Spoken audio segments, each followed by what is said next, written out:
Hello everyone, this is King Tut here, and I want to add to my Python with Pycharm 8 while loop video.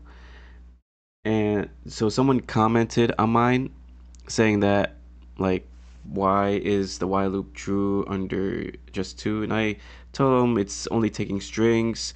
I learned a way to make the input an integer, and I told them I'm gonna make a video. So I'm making a short video here, just adding something that I learned. So I learned that you could actually make the input an integer instead of a string.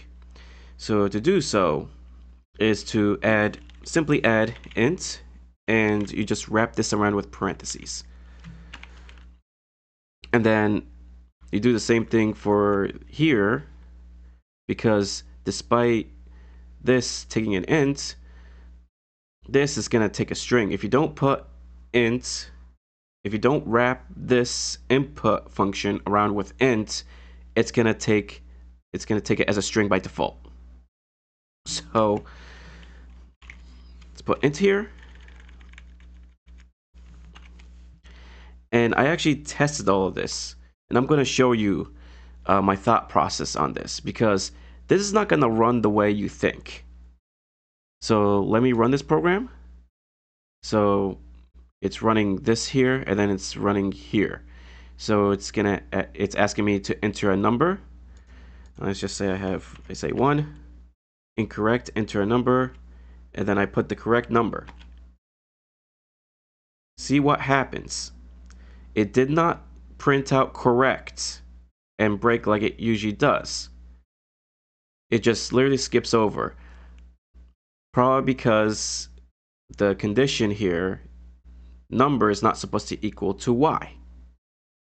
So my only solution, and I know it's not the best solution, is to take this,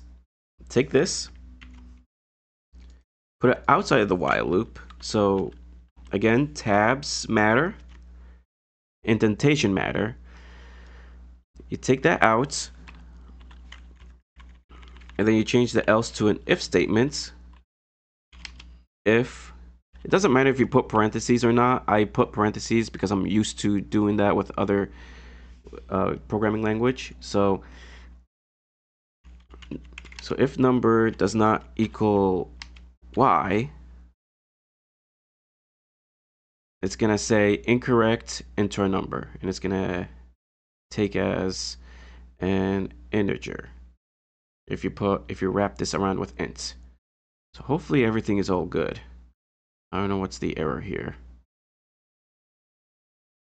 It's not match with outer indent.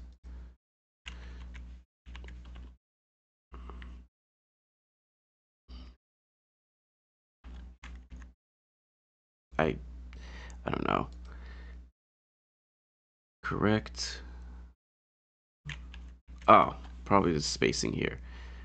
So yeah, like I said, indentation matter. Python is very case sensitive with indentation. All right, enter a number. Let's say 1, incorrect, and then you press 2, and it says correct. So it works like it should. Not the best solution, but at least you understand the gist of the while loop, the practical application of the while loop. So hopefully this video is very helpful, and I'll see you in the next video.